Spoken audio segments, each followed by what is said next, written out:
The king marked another milestone as he unveiled the first completed official portrait of himself since the coronation on Tuesday.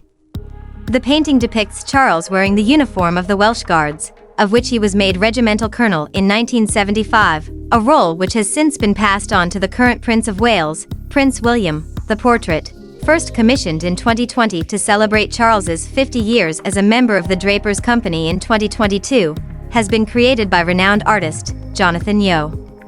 The monarch, 75, was joined by his wife, Queen Camilla, 76, for the unveiling, alongside the artist, the master of the Drapers Company, Tom Harris, and past master, William Charnley. Well, didn't you up here? So.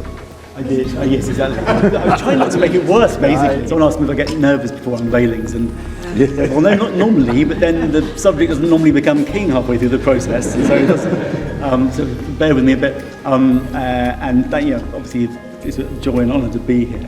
I think on behalf of everyone, that's pretty safe to say. And I just thank the Drapers for giving this lovely opportunity to do this, and William Charnley for instigating it, but above all to the subject for trusting me with it and giving me so much of his time. People often say, is there a secret to doing a good portrait? And I used to say, well, I don't know really, but actually I think there is one, and that's basically have an interesting subject to start with. And she couldn't ask for a better one than this, other than Her Majesty, who was actually 8 years ago. Very careful what you say.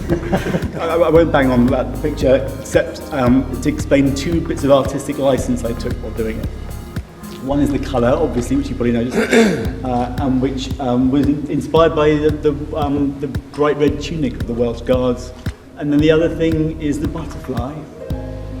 And that, well, I'd love to take full credit for that. It was actually the subject's idea, and I think so it's a little sort of visual device. And then when he changed jobs halfway through the process, then it had added resonance, because you have the butterfly in art history terms, just a symbol of the metamorphosis. So have you got a spot for it to hang? Mr. Philip Mould is going to house it for the next 2 months to deal with all the amazing publicity which there'll be. And then, I'm afraid, sir, we're moving your mother's portrait. So where do you put it? She'll move into Corkran. There is It was a privilege and pleasure to have been commissioned by the Drapers Company to paint this portrait of His Majesty the King, the first to be unveiled since his coronation. When I started this project, His Majesty the King was still His Royal Highness the Prince of Wales, and much like the butterfly I've painted hovering over his shoulder, this portrait has evolved as the subject's role in our public life has transformed. I do my best to capture the life experiences etched into any individual sitter's face. In this case, my aim was also to make reference to the traditions of royal portraiture, but in a way that reflects a 21st century monarchy and, above all else, to communicate the subject's deep humanity. I'm unimaginably grateful for the opportunity to capture such an extraordinary and unique person, especially at the historic moment of becoming king. Jonathan Yeo had 4 sittings with the king, beginning when His Majesty was Prince of Wales in June 2021 at Highgrove, and later at Clarence House. The last sitting took place in November 2023 at Clarence House. He also worked from drawings and photography he took of His Majesty, allowing him to work on the portrait in his London studio between sittings.